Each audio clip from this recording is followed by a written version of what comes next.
Good morning all. అందరూ ఎలా ఉన్నారు? నేను మీ Nagarjuna Shiva.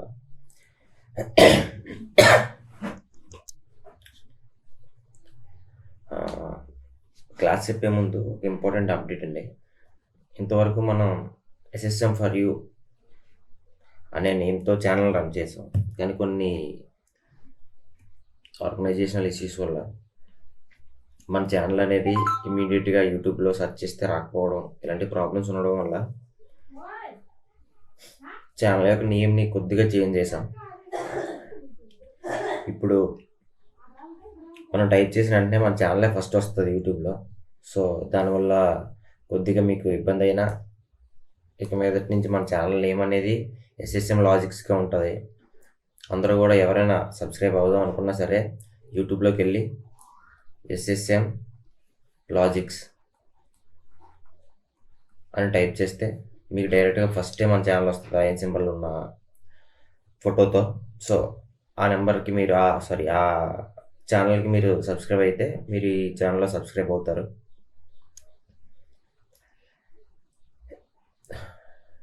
Simple interest last concept ఇది.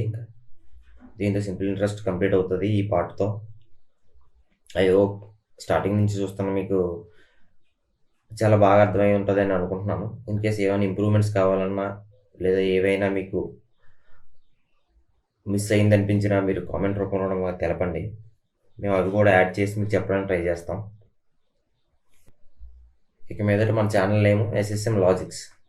మీరు ఎలా టైప్ చేసినా పర్వాలేదు, యూట్యూబ్లో మన ఛానలే ఫస్ట్ వస్తుంది. ఇక మీదట క్వశ్చన్ చూడండి. RS 5000 is divided into two parts such that if one part is invested at 4% and the other part at 5% per annum interest rate, then the whole interest from the both the sum is 223. How much was invested at 4%? అర్థమైంది కదండి. తెలుగులో మళ్ళీ చెప్తాను చూడండి. రూపాయలు 5,000ను 2 భాగాలు చేసి ఒక భాగాన్ని 4% మరో భాగాన్ని 5% వడ్డీకి ఇస్తే మొత్తం ఏడాదికి 223 రూపాయలు అయితే వడ్డీ అనేది 4%కి ఇచ్చిన భాగం ఎంత? చూడండి చెప్తాను. అతని దగ్గర మొత్తం 5,000 రూపాయలు ఉన్నాయి. 5,000ని 2 పార్ట్లుగా విడదీశాడు. ఒక పార్ట్ 1గా, ఇంకోటి పార్ట్ 2 అనుకోండి.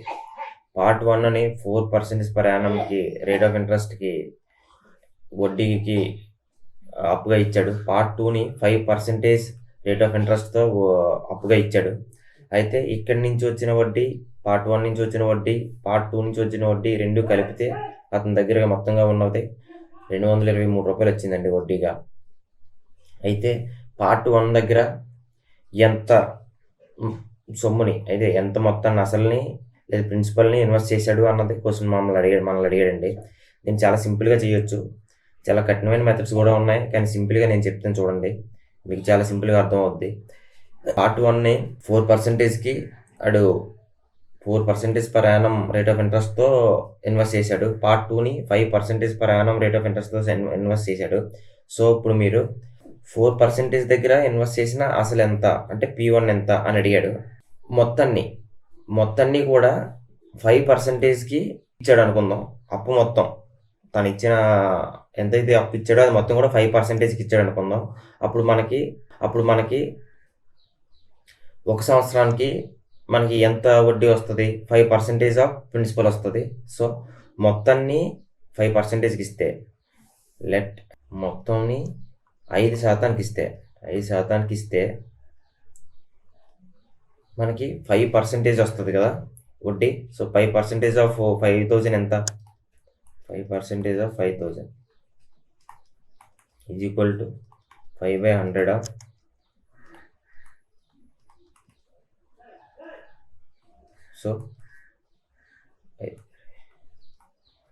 5% అంటే 250 రూపాయలు అండి. కానీ ఇక్కడ 5% వస్తుంది, కానీ ఇక్కడ మాత్రం 4% వస్తుంది. సో మనకి టోటల్గా ఎంత వచ్చింది? అతనికి 223 రూపాయలు, కానీ 5% అంటే 250 రూపాయలు వస్తుంది. సో రిమైనింగ్ ఇక్కడ 5%, ఇక్కడ 4% కాబట్టి ఇంక రిమైనింగ్ ఎంత డిఫరెన్స్ ఉంది? 1% డిఫరెన్స్ ఉంది. 1%.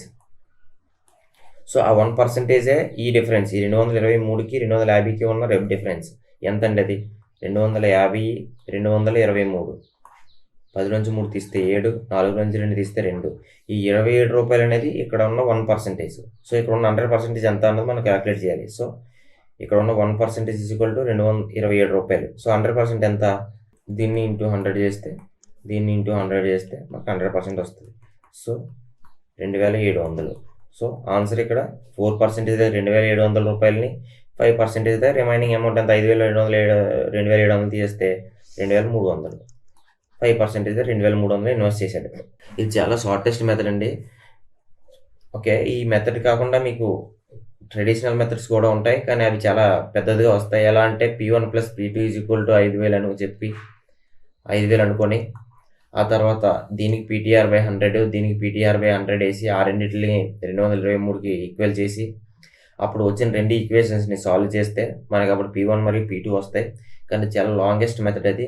సో మీరు దీన్నే ముందు అర్థం చేసుకోవడానికి చూడండి. ఇది మీకు అర్థం అవ్వకపోతే మీరు కామెంట్ రూపంలో తెలపండి. చాలా ఇంపార్టెంట్ ఇది. చాలాసార్లు క్వశ్చన్స్ అడుగుతూ ఉంటాడు అన్ని కాంపిటేటివ్ ఎగ్జామ్స్లో. ఇది సింపుల్గా మీకు అయిపోద్ది.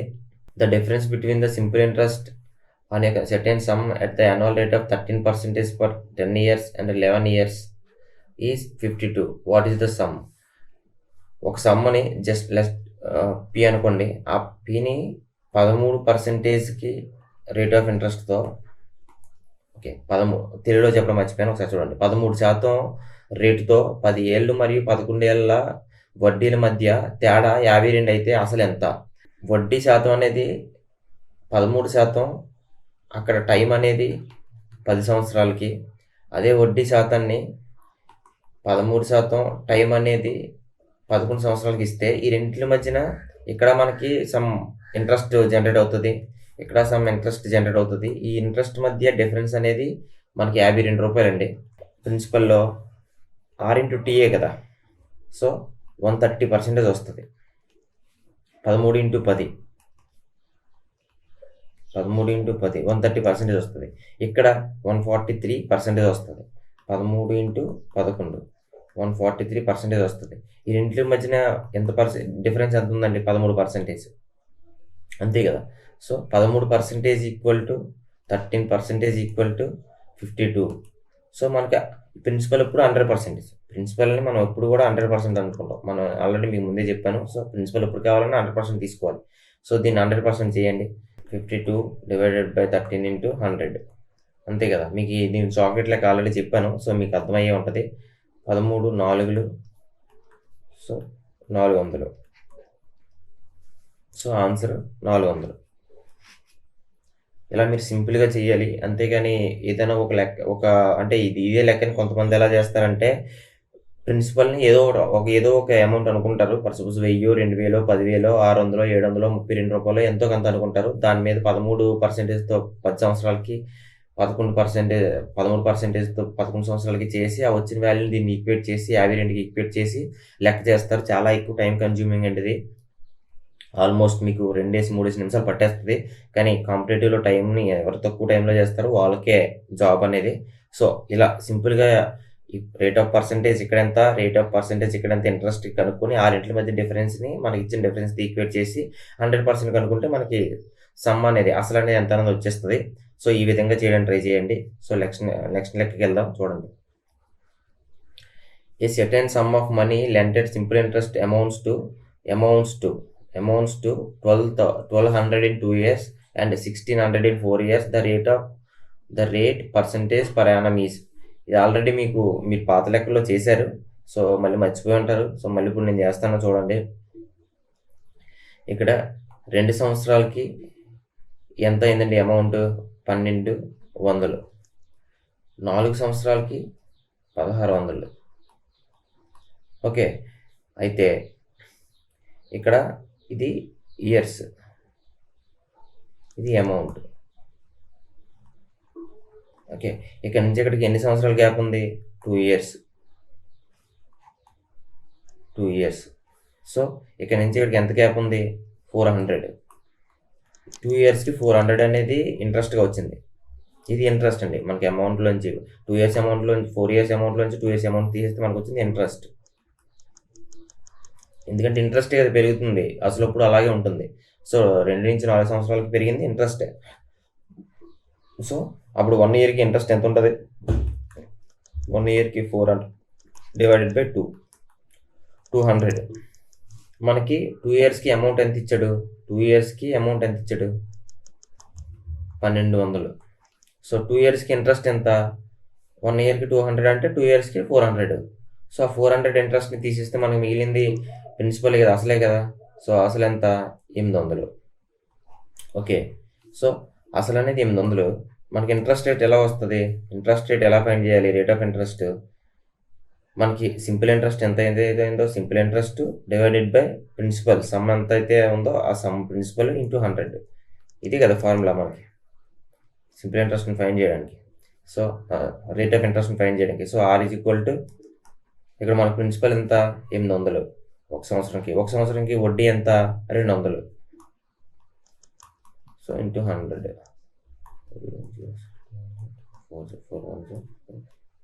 25. So 25% answer. అర్థమైంది అనుకుంటాను. సో ఈ విధంగా చేయాలి. మీకు ఆల్రెడీ ఇలాంటి లెక్క ముందు పార్ట్స్లో కూడా చెప్పాను, మళ్ళీ మీకు ప్రాక్టీస్గా ఉంటుంది, మీరు ట్రై చేయండి. ఏదైనా లెక్కను మీరు చూసిన వెంటనే మీరు చేయగలరు అని మీకు అనిపిస్తే ఇమీడియట్గా వీడియోని పాజ్ చేసి మీరు ఆ లెక్కను ట్రై చేసి అప్పుడు నాకు వచ్చిన ఆన్సర్తో పాటు మీరు వెరిఫై చేసుకోండి. That is the best method. అలా అయితే మీరు కాన్సెప్ట్తో పాటు మీరు ప్యారలల్గా వెళ్తారు, మీకు బాగా అర్థం అవుతుంది కూడా, మీకు ఇంట్రెస్ట్ వస్తుంది. సో అలా ట్రై చేయడానికి చూడండి. మళ్ళీ చెప్తున్నాను, మన ఛానల్ నేమ్ అనేది మార్చామండి. ఇప్పుడు మన ఛానల్ నేమ్ SSM లాజిక్స్. ఇంతకు ముందు ఉన్న నేమ్తో చాలా ఎక్కువ ఛానల్స్ ఉండడం వల్ల మన సెర్చ్ చేసినా సరే మన ఛానల్ అనేది రావడం లేదు. సో చాలామంది స్టూడెంట్స్కి ఇబ్బందిగా ఉంటుందని గమనించి వచ్చిన ఫీడ్బ్యాక్ని బేస్ చేసుకొని ఛానల్ నేమ్ మార్చాం. ఇది ఫైనల్ అండి, ఇంకా దీన్ని మార్చేది ఏం లేదు. ఇప్పుడు చాలా అద్భుతంగా మన ఈ SSM లాజిక్స్ అని టైప్ చేయగానే మన ఛానలే వస్తుంది. సో మీరు డైరెక్ట్గా SSM స్పేస్ లాజిక్స్ అని మీరు టైప్ చేస్తే మీకు ఇమీడియట్గా మన ఛానలే వస్తుంది. ఆ ఛానల్కి మీరు సబ్స్క్రైబ్ అవ్వచ్చు. అండ్ 100 మంది సబ్స్క్రైబర్కి కూడా చాలా దగ్గరగా ఉన్నాం. సో ఎవరైనా కొత్త వాళ్ళు ఎవరైనా చూస్తే ప్లీజ్ సబ్స్క్రైబ్ అవ్వండి అండ్ బెల్ ఐకాన్ కూడా ఆన్ చేసి పెట్టుకోండి. నేను ఎప్పుడు మీకు ఈ ఫ్రీ క్లాసెస్ పెట్టినా సరే మీకు ఇమీడియట్గా నోటిఫికేషన్ వస్తుంది, మీరు దాని ద్వారా నేర్చుకోవచ్చు. మీ ఎగ్జామ్లో చాలా ఉపయోగపడుతుంది. ట్రస్ట్ మీ, మీరు ఇన్స్టిట్యూట్లో ఉన్నా సరే ఇంత మంచిగా దొరకదు మీ క్లాసు, అంత బాగా చెప్తాను. కంటెంట్లో ఎటువంటి దాపరికాలు ఉండవు. నేను ఏవైతే నేర్చుకున్నానో, నేను ఎలా అయితే ఎగ్జామ్స్లో ప్రజెంట్ చేస్తున్నానో అలాగే మీరు ప్రజెంట్ చేసేలా చేస్తాను. సో నెక్స్ట్ క్వశ్చన్కి వెళ్దాం. If the simple interest for 10 years is 1/5 of principal, ఈ లెక్క లాస్ట్ టైం NTPCలో చాలా ఫ్రీక్వెంట్గా అడిగాడు. Then what will be the simple interest of 5,000 if with the same rate of interest for 5 years? 10 ఏళ్ళ సరళ వడ్డీ అసలులో 1/5 వంతు అయితే అదే రేటుతో 5,000పై ఈ 5 ఏళ్లకు వచ్చే వడ్డీ ఎంత? నార్మల్గా మీకు సింపుల్ ఇంట్రెస్ట్కి ఫార్ములా ఏంటండి? PTR divided by 100. ఇదే కదా. మీకు ఇక్కడ ఇచ్చింది ఏంటి? సింపుల్ ఇంట్రెస్ట్ ఇచ్చాడు. ఎంత simple interest? Simple interest is equal to 1/5 of principal. Simple interest అంటే PTR divided by 100 equal to 1/5 of P. ఇక్కడ మీకు ఇంకొక పారామీటర్ కూడా ఇచ్చాడు, 10 సంవత్సరాలని. సో టైం అనేది 10 years divided by 100 equal to 1/5 of P. Okay, ఇక్కడ ప్రిన్సిపల్కి క్యాన్సిల్ అయిపోద్ది. సో ఇక్కడ 1 0 ఇక్కడ 1 0 క్యాన్సిల్ అయిపోద్ది. 5 1s are 5 2s are. So rate of interest is equal to 2% per annum. ఇప్పుడు మనల్ని ఏమడిగాడు? Then what will the simple interest of 5,000? 5,000కి principal అనేది 5,000 with the same rate of interest. Rate of interest అనేది 2% for 5 years. Time అనేది 5 సంవత్సరాలు. So మీకు ఎంత అవుతుంది? రేట్ ఆఫ్ మొత్తం ఎంత పర్సెంటేజ్ సింపుల్ ఇంట్రెస్ట్ అవుతుంది? 2 5 10 10% ఆఫ్ 10% ఆఫ్ 5000 ఎంత? 500. అంతే కదా. 10% అంటే 10/100 ఆఫ్ 5000. ఇది 2 సున్నాలు, ఈ 2 సున్నాలు పోతే మిగిలింది 500. ఆన్సర్ 500. ఓకే, అందరికీ అర్థమైంది అనుకుంటాను. ఈ స్టెప్స్ 4 స్టెప్స్ చేశాను, కానీ మీరు డైరెక్ట్గా ఇంకా సింపుల్ ఈ స్టెప్ని మీరు డైరెక్ట్గా ఇంప్లిమెంట్ చేసుకోవచ్చు. జస్ట్ మీకు కాన్సెప్ట్ ఎంత నీట్గా తెలిస్తే ఈ స్టెప్ని డైరెక్ట్గా ఇంప్లిమెంట్ చేస్తే మీకు రేట్ ఆఫ్ ఇంట్రెస్ట్ వస్తుంది. వెంటనే ఇమీడియట్గా రేట్ ఆఫ్ ఇంట్రెస్ట్ని ఇక్కడ ఉన్న ఇయర్స్తో మీరు మల్టిప్లై చేస్తే మీకు ఎంత పర్సెంటేజ్ అనేది వడ్డీ అవుతుంది అన్న విషయం తెలుస్తుంది. 10% అన్న విషయం తెలుస్తుంది. అప్పుడు 10% ఆఫ్ 5000 ఎంత అన్నది డైరెక్ట్ క్యాలిక్యులేట్ చేస్తే మీకు 10 సెకండ్స్లో ఆన్సర్ అవుతుంది. 10 సెకండ్స్లో మీరు క్వశ్చన్ చదవడానికి ఒక 10 సెకండ్స్ తీసుకున్నా ఇంకో 10 సెకండ్స్లో మీకు ఆన్సర్ అవుతుంది. 20 సెకండ్స్లో మీరు ఆన్సర్ పెట్టేసి మీరు నెక్స్ట్ క్వశ్చన్కి వెళ్ళిపోవచ్చు. ఏ Lent RS 5000 to B for 2 years and RS 3000 to C for 4 years on simple interest at the same rate of interest and received RS 2200 in all from both of them as interest. The rate of interest per annum is. Okay, తెలుగులో కూడా చదువుతుంది చూడండి. ఏ అనే వ్యక్తి బికి 5000 రూపాయలు 2 ఏళ్లకు, సికి 3000 రూపాయలు 4 ఏళ్లకు ఒకే రేటుతో అప్పిచ్చాడు. మొత్తం వడ్డీ 2200 వస్తే వడ్డీ రేట్ ఎంత? చూడండి మీకు చెప్తాను. ఏ అనే పర్సన్ ఉన్నాడు. ఆ పర్సను బికి 3000 రూపాయలని, ఏ లెంట్ 5000, 5000 రూపాయలని 2 సంవత్సరాలకి, ప్రిన్సిపల్ ఎంత? టైం 2 ఇయర్స్కి ఆ రేట్ ఆఫ్ ఇంట్రెస్ట్తో ఇచ్చాడు. సేమ్ ఇదే ఏ అనే వ్యక్తి సికి కూడా డబ్బులు ఇచ్చాడు. ఎంత? 3000 రూపాయలని, ప్రిన్సిపల్ ఎంత? టైం ఏమో 4 ఇయర్స్. సేమ్ రేట్ ఆఫ్ ఇంట్రెస్ట్తో ఆ రేట్ ఆఫ్ ఇంట్రెస్ట్తో డబ్బులు అప్పుగా ఇచ్చాడు. ఇక్కడ రేట్ ఆఫ్ ఇంట్రెస్ట్ సేమ్. అయితే వీళ్ళ నుంచి వచ్చిన సింపుల్ ఇంట్రెస్ట్ కలిపి 2200 రూపాయలు అయింది సింపుల్ ఇంట్రెస్ట్. ఓకే, అయితే ఈ రేట్ ఆఫ్ ఇంట్రెస్ట్ ఎంత అని అడుగుతున్నాడు. ఓకే, ఇక్కడ సింపుల్ ఇంట్రెస్ట్ని మీరు ఎక్స్ అనుకోండి, ఇక్కడ సింపుల్ ఇంట్రెస్ట్ని మీరు ఎక్స్ అనుకోండి. అప్పుడు మనకి ఇక్కడ సింపుల్ ఇంట్రెస్ట్ ఎంత వస్తుంది? ఇక్కడ 4 into x percentage of 3000. ఇక్కడ సింపుల్ ఇంట్రెస్ట్ ఎంత వస్తుంది? 2 into x percentage of 5000. So ఈ రెండింటి యొక్క సమ్మే కదా ఈ 2200 అనేది. సో మనకి అప్పుడు ఏమవుతుంది? 4 into x percentage of 3000 plus 2x percentage of 5000 equal to 2200. ఇప్పుడు మనకి ఎక్సే కదా కావాలి. సో చూడండి, 4x divided by 100 into 3000 plus 2x divided by 100 into 5000 equal to ఈ రెండిట్లకి 4 3 12 x plus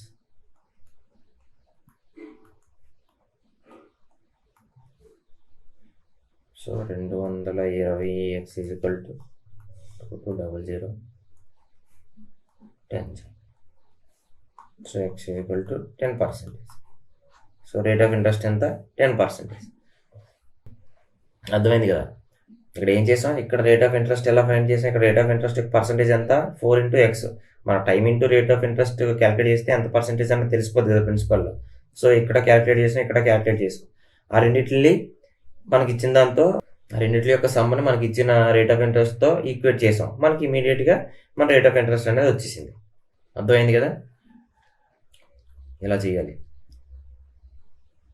next, if the rate of interest is 2 paisa per rupee per month, then the interest on RS 200 in 1 year will be. చూడండి, చాలా మంచి లెక్క. మనం ఊర్లో అప్పు తీసుకున్నప్పుడు కూడా ఈ రకంగానే లెక్కలు కడతారు. సో 1.5 రూపాయి పర్ మంత్ అంటారు, లేదంటే 2 రూపాయలు వడ్డీకి తీసుకొచ్చామంటారు, రూపాయి వడ్డీకి తీసుకొచ్చామంటారు, పావుల వడ్డీకి తీసుకొచ్చామంటారు కదా. అలాంటి లెక్కలు ఇలాగే కడతారు. చూడండి, సింపుల్ ఇంట్రెస్ట్ ఎలా కట్టాలో చెప్తాను. సో ఇచ్చిన లెక్కను బేస్ చేసుకొని చూడండి, 2 paisa per rupee per month. Okay, 1 మంత్కి 1 రూపాయికి 2 పైసలు వడ్డీగా తీసుకుంటాడు. అప్పుడు 100 రూపాయలకి ఎంత తీసుకుంటాడో ఫస్ట్ క్యాలిక్యులేట్ చేయండి. 1 మంత్కి 100 రూపాయలకి ఎంత అన్నది. అప్పుడు ఎంత అవుతుంది? 2 into 100, 200 పైసా. 200 పైసా తీసుకున్నాడు. 200 పైసా అంటే 2 రూపీస్ అనమాట. 100 రూపాయలకి 1 నెలకి 2 రూపాయలు తీసుకుంటాడు 100కి. అప్పుడు 200కి ఎంత తీసుకుంటాడు? 1 మంత్కి 200కి ఎంత తీసుకుంటాడు? 2 into 2, 200. సో 4 రూపాయలు తీసుకుంటాడు. సో 1 నెలకి. మనకి ఎన్ని నెలలకి? 1 సంవత్సరానికి. 1 ఏడాదికి కదా అడిగాడు. 1 ఏడాదికి, 1 ఇయర్కి. సో 1 సంవత్సరానికి ఎన్ని నెలలు ఉంటాయి? 12 నెలలు ఉంటాయి. సో 4 into 12 ఎంత? 48 రూపాయలు 1 సంవత్సరానికి. 1 ఇయర్కి వడ్డీగా 48 రూపాయలు అవుతుంది. Next question, the simple interest on RS 7,300 at 5% per annum from 28th April to 4th November of the same year approximately is. ఈ క్వశ్చన్స్ లాస్ట్ టైం NTPC ప్రిలిమ్స్లో ప్రతి షిఫ్ట్లో 1 అయినా 2 అయినా క్వశ్చన్ ఖచ్చితంగా అడిగాడు, ఇలా డేట్స్ ఇచ్చి. సో మంచి కాన్సెప్ట్, మనకి బేసిక్స్ తెలిస్తే ఖచ్చితంగా చేసేయచ్చు. చూడండి, నార్మల్గా మనం సింపుల్ ఇంట్రెస్ట్కి ఫార్ములా ఎలా రాసుకుంటాం? PTR డివైడెడ్ బై 100 అని రాసుకుంటాం. ఓకే, ఇక్కడ టైం అనేది ఇయర్స్లో తీసుకుంటున్నాం. సో ఇయర్స్లో తీసుకోవడం వల్ల మనం కింద ఏమి 100 తప్ప కింద ఏమీ వేయట్లేదు. అదే టైంని మనం మంత్స్లో తీసుకున్నాం అనుకోండి, అప్పుడు ఎలా రాయాలి? PTR డివైడెడ్ బై 100 into 12 అని రాయాలి. ఎందుకంటే 1 ఇయర్కి ఎన్ని మంత్స్ ఉంటాయో అన్ని మంత్స్. పైన ఇక్కడ ఇది మంత్స్లో తీసుకుంటాం, మంత్స్. ఇక్కడ ఇది ఇయర్స్. ఓకే, అదే మంత్స్ కాకుండా రోజుల్లో తీసుకుంటే PTR డివైడెడ్ బై 100 into 365. ఇక్కడ డేస్లో తీసుకుంటాం అన్నమాట, టైంని డేస్లో తీసుకుంటాం టైంని. సో ఇది ఫార్ములాలో ఇక్కడ ఏమి వేయలేదు అంటే 1 ఉన్నట్టు. ఇయర్కి 1 ఇయర్ అంటే 1 కదా, అదనమాట. ఇక్కడ 1 ఇయర్కి 12 మంత్స్ కింద తీసుకుంటాం కాబట్టి 1 ఇయర్కి 12 మంత్స్ కాబట్టి ఇక్కడ 12 వేసుకుంటాం. ఇక్కడ డేస్లో తీసుకుంటున్నాం కాబట్టి 1 ఇయర్కి 365 డేస్. నాన్ లీప్ ఇయర్ అయితే, లీప్ ఇయర్ అంటే 366 డేస్. దాన్ని ఇయర్ని బేస్ చేసుకొని మనం చేసుకోవచ్చు. కానీ మోస్ట్లీ ఒక్కొక్కసారి ఇస్తాడు, వాడిష్టం. వాడు ఇచ్చిన ఇయర్ని బేస్ చేసుకొని ఇయర్ మెన్షన్ చేశాడు అనుకోండి. ఫర్ 2004 అంటే అది లీప్ ఇయర్, 2003 అంటే అది నాన్ లీప్ ఇయర్. అలా ఇయర్ని బేస్ చేసుకొని మనం అందులో ఫిబ్రవరి ఇంక్లూడ్ అయ్యిందా లేదా అన్నది కూడా మీకు క్యాలిక్యులేషన్లో క్యాలిక్యులేషన్లోకి వస్తుంది. సో ఇవన్నీ మీకు క్యాలెండర్ కాన్సెప్ట్ చెప్పినప్పుడు మీకు చాలా నీట్గా చెప్తాను. ఎలా ఏంటి, లీప్ ఇయర్ ఏంటి, నాన్ లీప్ ఇయర్ ఏంటి, ఈ విషయాలన్నీ కూడా. సో ఫ్యూచర్లో వస్తే అప్పుడు మీకు చాలా క్లారిటీగా అర్థమవుద్ది. సో ప్రస్తుతానికి ఇది చూడండి. సో ఇప్పుడు యాజ్ పర్ ద రూల్, ఇప్పుడు ఇక్కడ మనం తీసుకోవాల్సిన ఫార్ములా ఏంటి? ఈ సమ్లో మనం తీసుకోవాల్సిన ఫార్ములా ఏంటి? ఏప్రిల్ 28 నుండి నవంబర్ 4 వరకు 7,300 రూపాయలు 15% రేటుతో వచ్చే వడ్డీ ఎంత అని అడిగాడు. తీసుకోవాల్సిన ఇక్కడ మనకు డేస్ ఇచ్చాడు అన్నమాట, డేస్. సో డేస్ మన ఫార్ములా ఏంటి? ఇది 3వ ఫార్ములా. సో ఇక్కడ మీకు ప్రిన్సిపల్ ఎంత? 7,300 రూపాయలు. రేట్ ఆఫ్ ఇంట్రెస్ట్ ఎంత? 15%. టైం ఎంత? 28th April to 4th November. Okay, ఎన్ని రోజులు 28th April నుంచి 4th Novemberకి? జనవరి, ఫిబ్రవరి, మార్చి, ఏప్రిల్కి 30 days ఉంటాయి. అంటే ఇక్కడ ఇంకా మనకి ఎక్స్ట్రా 2 days ఉన్నాయి. And May 31, June 30, July 31, August 31, September 30, October 31, November 4 days. Okay, కలిపేయండి. 3, 4, 5, 6, 10, 0, 1, 1, 2, 3, 4, 5, 6, 6, 3, 18, 1, 19, మొత్తం 190 days వచ్చాయి. టైం అనేది ఎంత వచ్చింది? 190 days. ఓకే, ఇప్పుడు ఈ మూడో ఫార్ములాలో సబ్స్టిట్యూట్ చేయండి, మీకు అర్థమైపోద్ది. ప్రిన్సిపల్ ఎంత? 7300. టైం ఎంత?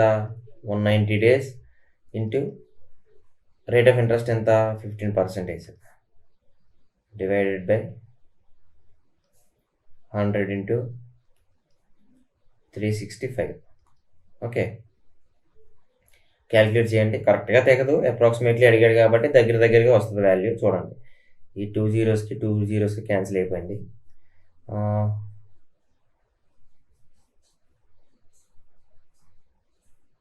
5 3 5 7 5 3 అంతే కదా. ఓకే, ఇంకా 73కి క్యాన్సిల్ అయిపోయింది. ఓకే, కరెక్ట్గా వచ్చేస్తుంది. 3 zeros 0, 3 9s 27, 7 2 3 1 3 5. So answer is equal to 570. అర్థమైంది కదా. ఇలా వచ్చినప్పుడు మీరు ఏ ఫార్ములా బేసిక్స్ మీకు ఇక్కడ టీ అనేది ఇయర్స్గా వేసుకున్నాడు, దాన్ని మంత్స్లో ఎలా మార్చాలి, డేస్లో ఎలా మార్చాలి అన్న విషయం మీకు తెలిస్తే ఈ సమ్ చాలా సింపుల్గా వచ్చేస్తుంది. అదే ఈ క్లారిటీ మీకు లేదనుకోండి, ఎగ్జామ్కి వెళ్ళే ముందు మీకు ఈ సమ్ ఎలా చేయాలి అన్న దాని మీద ఒక రకమైన కన్ఫ్యూజన్ వస్తుంది. సో చేసేస్తారు మ్యాక్సిమం, కాకపోతే కొద్దిగా ఎక్స్ట్రా టైం తీసుకుంటారు. ఎక్స్ట్రా టైం ఎప్పుడైతే తీసుకున్నారో మీరు ఎగ్జామ్ని క్లియర్ చేయడానికి అవకాశాలన్నీ తగ్గిపోతాయి. 100 మంది ఎగ్జామ్ రాస్తుంటే యావరేజ్గా ఎంత టైం అయితే తీసుకుంటున్నారు, యావరేజ్గా 1 minute తీసుకుంటే మీరు 50 seconds తీసుకున్నప్పుడే ఈ సమ్ చేయడానికి మీకు ఎగ్జామ్ పాస్ అవ్వడానికి ఛాన్స్ ఎక్కువ ఉంటుంది. మీ దగ్గర ఎప్పుడైతే టైం ఎక్కువ ఉందో ఎక్కువ ఆలోచించగలరు. ఎక్కువ ఆలోచించినప్పుడు ఎక్కువగా మీరు ఆలోచించి చేసే పని ఏదైనా సరే సక్సెస్ అవ్వడానికి ఎక్కువ ఛాన్స్ ఉంటుంది. సో ముందుగానే ఎగ్జామ్కి వెళ్ళే ముందే మీరు ప్రాపర్గా ఇలాంటివన్నీ నేర్చుకోండి. ఇలాంటివన్నీ కూడా మన ఛానల్లో దొరుకుతాయి. సో మీరు హాయిగా నేర్చుకుని ఎగ్జామ్ రాసుకోవచ్చు. సో నెక్స్ట్ క్వశ్చన్కి వెళ్దాం. A sum of money invested at simple interest becomes 5 times of itself in 10 years. How many times will it become 25 years of time? ఇది 2 విధాలుగా చేయొచ్చు. సో ఫస్ట్ ట్రెడిషనల్ మెథడ్ ఏదో చెప్తాను చూడండి. మీకు నార్మల్గా సింపుల్ ఇంట్రెస్ట్ ఫార్ములా మీకు తెలుసు, PTR divided by 100. Okay, so ఇక్కడ చూడండి 5 times of itself, sum of money in 10 years. 5 times of itself అంటే P ప్రిన్సిపల్ ఏమో 4P ఇంట్రెస్ట్ని జనరేట్ చేస్తుంది, అంతే కదా. అప్పుడు మొత్తం 5 times అవుతుంది. టైం ఎంత అవుతుంది ఇక్కడ? 10 years. 10 yearsలో 4P ఇంట్రెస్ట్ని జనరేట్ చేస్తుంది ఇక్కడ. ఇదే సెకండ్ కేసులో మనల్ని ఏం అడిగాడు? 25 yearsలో సేమ్ P ఎంత ఇంట్రెస్ట్ని జనరేట్ చేస్తుంది అని అడిగాడు. ఓకే, ఇక్కడ నుంచి చూడండి, సింపుల్ ఇంట్రెస్ట్ ఎంత జనరేట్ చేసింది మనకి? 4P equal to PPA. T అనేది 10 years, R అనేది మనం ఇక్కడ నుంచి ఫైండ్ చేయాలి 100. So P cancel, 0 cancel, R equal to 40% అనమాట. సో దీన్ని తీసుకొచ్చి ఇక్కడ మీరు సబ్స్టిట్యూట్ చేయండి. ఏమవుతుంది? ఇక్కడ మనకి 25 years కదా time. Simple interest is equal to principal PA, time అనేది 25 years, రేట్ ఆఫ్ ఇంట్రెస్ట్ అనేది 40% divided by 100. Okay, 0 0 5 5 1 5 5. So simple interest is equal to 5 10 10p అనమాట. అంటే టోటల్ మనకి అమౌంట్ ఎంత అవుతుంది, how many times it will become. So 10p plus మన principal ఒక p ఉంది కదా, అది 2 కలిపితే 11p. మనకి టోటల్గా 11p జనరేట్ అవుతుంది.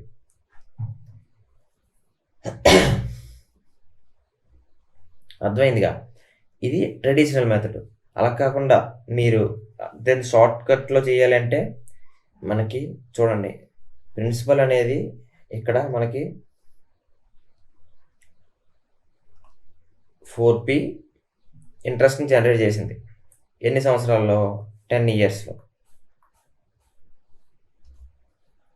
అదే ప్రిన్సిపల్ ఎంత అవుతుంది ఎన్ని సంవత్సరాల్లో? 25 సంవత్సరాల్లో. ఓకే, 10 ఇయర్స్కి 4p జనరేట్ అవుతే 1 ఇయర్కి 4p/10 జనరేట్ అవుతుంది. అప్పుడు 25 ఇయర్స్కి దీన్ని ఇంటూ 25 చేయండి, ఇటు పక్క కూడా ఇంటూ 25 చేయండి. అప్పుడు 25 ఇయర్స్కి 4p డివైడెడ్ బై 10 ఇంటూ 25. 5 రెళ్ళు 5 5లు, 2 1లు 2 రెళ్ళు. So 2 into 5 equal to 10p. So 10p generate అవుతుంది 25 ఇయర్స్కి. సో టోటల్ మనకి ఎంత అవుతుంది? 10p ప్లస్ మన ఒరిజినల్ EP ఒకటి, సో 11p జనరేట్ అవుతుంది. బాగుందా? ఇది చాలా సింపుల్గా ఉందా ఈ లెక్క? సో ఇలా చేయాలి మీరు. ఇది ట్రెడిషనల్ మెథడ్, అందరూ ఫాలో అయ్యేది. కొద్దిగా కాన్సెప్ట్స్ బాగా తెలిసి బాగా చదువుకున్న వాళ్ళు, తొందరగా చేయాలనుకున్న వాళ్ళు ఈ వేని ఫాలో అయ్యి చాలా సింపుల్గా సమ్ చేసి వెళ్ళిపోతారు. సో ఈ మెథడ్నే మీరు ఫాలో అవ్వడానికి ట్రై చేయండి. ట్రై చేస్తే మీరు అత్యంత తక్కువ టైంలో మీరు చేసేసి మీరు ఎగ్జామ్కి వెళ్ళిపోతారు. So next question. Okay, Ramesh borrowed, next లెక్క చూడండి. Ramesh borrowed some money at the rate of 5.5% per annum for the first 2 years and 8.5% for the next 6 years and 14% per annum for the period of 8 years. Beyond 8 years చాలా important. ఇది beyond అనే పదం అది ఒక్కటి తెలియకపోవడం వల్ల చాలా మంది తప్పు చేసేస్తారు. If the total interest paid after 12 years ఈజ్ 10,030 rupees, then how much money did he borrowed. Okay, తెలుగులో చూడండి. రమేష్ కొంత డబ్బును మొదటి 2 సంవత్సరాలకి ఏడాదికి 5.5% వడ్డీ రేటుతో, తర్వాత 6 సంవత్సరాలకి ఏడాదికి 8.5% వడ్డీ రేటుతో, మరియు 8 సంవత్సరాల తర్వాత కాలానికి 8 సంవత్సరాలు దాటిన తర్వాత నుంచి ఏడాదికి 14%తో అప్పుతో తీసుకున్నాడు. 12 సంవత్సరాల తర్వాత అతను చెల్లించిన మొత్తం 10,030 అయితే అతను ఎంత అప్పు తీసుకున్నాడు. మనకి ప్రిన్సిపల్ అనేది డైరెక్ట్గా మనల్ని అడిగాడు, ప్రిన్సిపల్ ఎంత అని అడిగాడు. సో ఫస్ట్ 2 ఇయర్స్కి టైం 2 years. ఫస్ట్ 2 yearsకి వడ్డీ రేట్ అనేది 8.5%. నెక్స్ట్ 6 yearsకి, నెక్స్ట్ 6 years అంటే 2 years తర్వాత ఉన్న నెక్స్ట్ 6 years అనమాట. అంటే మొత్తం అక్కడికి 8 సంవత్సరాలు అవుతుంది. నెక్స్ట్ 6 yearsకి రేట్ ఆఫ్ ఇంట్రెస్ట్ అనేది 14% per annum. సారీ మనం తప్పుగా చదువుతున్నాం. ఫస్ట్ 2 yearsకి రేట్ ఆఫ్ ఇంట్రెస్ట్ ఎంత? 5.5. ఓకే, ఫస్ట్ 2 yearsకి రేట్ ఆఫ్ ఇంట్రెస్ట్ 5.5. నెక్స్ట్ 6 yearsకి rate of interest 8.5. And beyond 8 years కన్నా పెరిగిన తర్వాత రేట్ ఆఫ్ ఇంట్రెస్ట్ అనేది 14%. ఇక్కడ మనం మొత్తం ఎన్ని సంవత్సరాలు అటు తీసుకున్నాడు? 12 సంవత్సరాలు తీసుకున్నాడు. అంటే ఇక్కడ 2 years అయిపోయింది, ఇక్కడ 6 years అయిపోయింది, అది ఇక్కడ 8 years అయిపోయింది. 8 years అయిపోయిన తర్వాత ఇంకా ఎన్ని సంవత్సరాలు వాడు ఎక్స్ట్రా ఉంచుకున్నాడు? 8కి ప్లస్ 4 చేస్తే కదా 12. సో 4 years ఎక్స్ట్రా ఉంచుకున్నాడు. ఆ 4 yearsకి ఎంత రేట్ ఆఫ్ ఇంట్రెస్ట్ వేసాడు? 14% చేశాడు. ఈ బియాండ్ 8 years అనే పదానికి అర్థం ఇదనమాట. 14% అనేది ఎన్ని సంవత్సరాలు పడింది అన్నది ఇక్కడ మీరు ఫైండ్ చేయగలిగితే ఆల్మోస్ట్ మీరు లెక్కని 90% సాల్వ్ చేసినట్టే. సో ఇక్కడ మొత్తం ఎంత పర్సెంటేజ్ మనకు వడ్డీ క్యాలిక్యులేట్ అవుతుంది 2 yearsకి? 2 5 10, 1 2 5 10, 1 11. సో 11% ఇక్కడ. ఇక్కడ ఎంత? 6 5 30, 0 3, 6 8 48, 51. సో ఇక్కడ 51%. ఇక్కడ 56%. సో మొత్తం ఎంత? 11%, 51% అండ్ 56%. 8 అండ్ 11 మొత్తం 118% అనేది మనకి ఇంట్రెస్ట్గా తయారైంది. సో ఇంట్రెస్ట్ అనేది 118 అండ్ ప్రిన్సిపల్ అనేది ఇప్పుడు మనకి 100%. సో టోటల్ ఎంత? 218. 218 అనేది మనకి అసలు ప్లస్ వడ్డీ. అసలు ప్లస్ వడ్డీ ఇది ఎంత ఎంత పే చేశాడు? 10,030 రూపీస్. అది 218. మనకి 100 రూపీస్ ఎంత? 100 అంటే అసలు ప్రిన్సిపల్. సో క్యాలిక్యులేట్ చేయండి.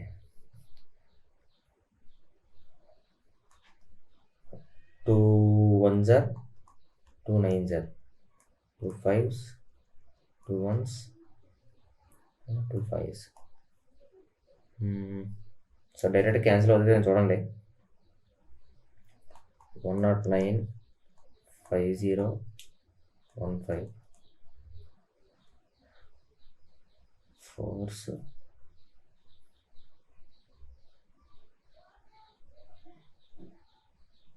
490 కదా. 40 440 సరే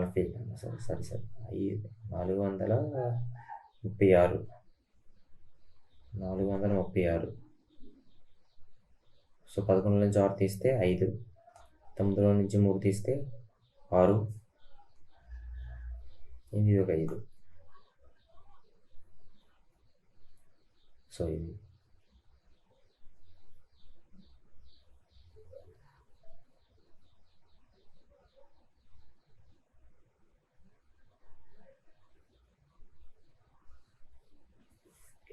ఇలా కూడా కొట్టేసింది.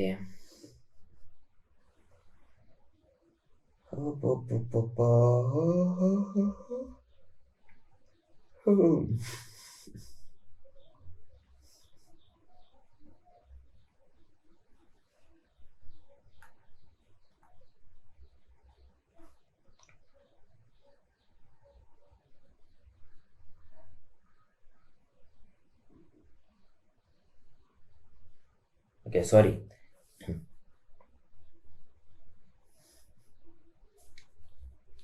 ఇక్కడ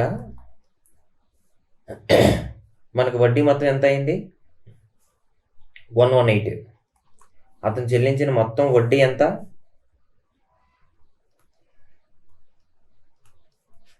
సో 118. సో అసలు కావాలంటే మనకి 100. సో 118తో ఇక్కడ ఆహారం చేయండి. 118 100 30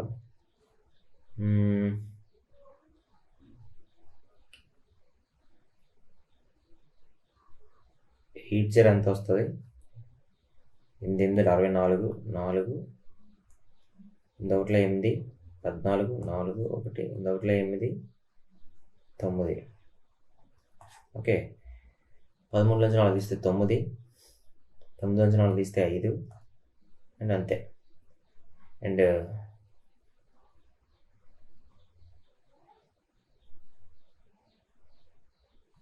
8 తీసుకుంటే 0 5 ఎంత? 590. So 85 1s 85. సో 8,500 అనేది principal. Next, Damini purchased an item costing 7,500 and paid 3,500 as a down payment for the same. If the simple interest charged for the remaining amount is 9% per annum and Damini cleared all dues after 4 months of the purchase, how much did Damini pay after 4 months as interest? Damini 7,500 ఖరీదైన ఒక వస్తువును కొనుగోలు చేసి 3,500 నగదును down payment రూపంలో చెల్లించాడు. మిగిలిన మొత్తంపై సంవత్సరానికి 9% వడ్డీని వసూలు చేస్తే 4 నెలల తర్వాత దామిని తన బకాయిని తీర్చేటప్పుడు ఎంత వడ్డీ చెల్లించాడు? ఓకే.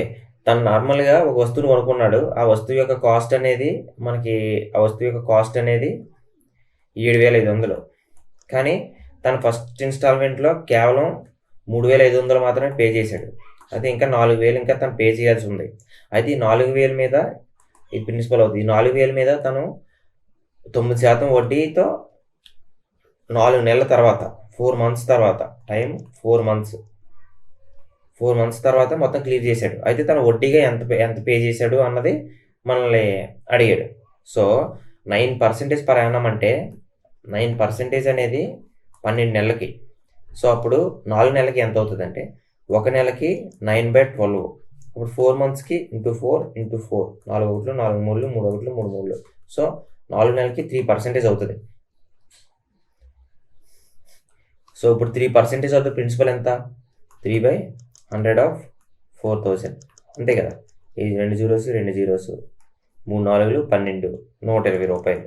సో తను వడ్డీ రూపంలో 120 రూపాయలు అనేది పే చేస్తాడు. నెక్స్ట్ లెక్క. If Rs 12,000 is divided into 2 parts such that the simple interest on the first part for 3 years at 12% per annum is equal to the simple interest on the second part for 4.5 years at 6% per annum, రెండు equal, the greater parties. Okay, మీకు ఇక్కడ 12,000 మొత్తాన్ని 2 భాగాలుగా విభజించాడు. మొదటి భాగంపై 3 సంవత్సరాలకు 12% వడ్డీతో, రెండవ భాగంపై 4.5 సంవత్సరాలకు 16% వడ్డీకి సమానం అయితే ఆ 2 భాగాలలో పెద్ద భాగం ఎంత అని అడిగాడు. ఫస్ట్ మీకు ఇచ్చిన డబ్బులు ఎంత? ప్రిన్సిపల్ ఎంత? 12,000. దీన్ని 2 పార్ట్స్గా విడదీశాడు. ఫస్ట్ పార్ట్ని P1 అని, సెకండ్ పార్ట్ని P2 అని అనుకోండి. అయితే దీని మీద వచ్చి సింపుల్ ఇంట్రెస్ట్, దీని మీద వచ్చి simple interest same. Simple interest formula ఏంటి? PTR divided by 100. సో ఇక్కడ కూడా PTR డివైడెడ్ బై 100. ఈ రెండు ఈక్వల్. ఇక్కడ P అనేది P1, ఇక్కడ P అనేది P2. దీన్ని 2 ముక్కలు చేశాం కదా. సో ఇప్పుడు చూడండి, ఇక్కడ P1 ఇంటూ ఇక్కడ టైం ఎంత? ఫస్ట్ పార్ట్ ఎంత టైంకి? 3 ఇయర్స్కి. రేట్ ఆఫ్ ఇంట్రెస్ట్ ఎంత? 12% పర్ యానంకి ఇచ్చాడు. Second part P2 into time ఎంత? 4.5 ఇయర్స్. రేట్ ఆఫ్ ఇంట్రెస్ట్ ఎంత? 16% డివైడెడ్ బై 100. సో ఇక్కడ P1కి P2కి ఉన్న రేషియో మనం ఫైండ్ చేస్తాం. ఈ 100కి ఈ 100కి క్యాన్సిల్ అయిపోద్ది. 4 3లు 4 4లు. ఓకే, సో ఇక్కడ పాయింట్ బయటికి తీసేయడానికి కింద 10 వేసుకోవచ్చు మనం. అప్పుడు 3 1లు 3 15లు. సో 3 1లు 3 5లు. సో 5 1లు 5 2లు 2 1లు 2 2లు. సో మనకి ఏం మిగిలింది? P1 equal to 2 into P2. So మనకి P1 divided by P2 equal to 2/1. అంటే P1 P2లు 2:1 రేషియోలో ఉంటాయి. సో మనకి P1 ప్లస్ P2 ఎంత? ఇక్కడ మనకి P1 ప్లస్ P2 ఎంత? 12,000. సో ఇక్కడ మనకి P1 2x అనుకోండి, P1 2x అనుకోండి, P2ని x అనుకోండి, అంతే కదా. అప్పుడు మొత్తం P1 ప్లస్ P2 ఎంత? మనకి 2x plus x equal to 12,000. So 3x is equal to 12,000, x is equal to 4,000. Okay, మనకి గ్రేటర్ పార్ట్ అడిగాడు. గ్రేటర్ పార్ట్ ఎంత? 2x. So P1 2x is equal to 4,000 into 2 4లు 8,000. So greater part అనేది 8,000, lesser part అనేది 4,000. So మనకి answer అనేది 8,000. Question బాగుందా? క్వశ్చన్లే పెద్దగా కనబడతాయి. వన్స్ మీరు కాన్సెప్ట్ నేర్చుకున్నారంటే చాలా సింపుల్గా మీరు క్వశ్చన్ చేసేయచ్చు. Okay, next.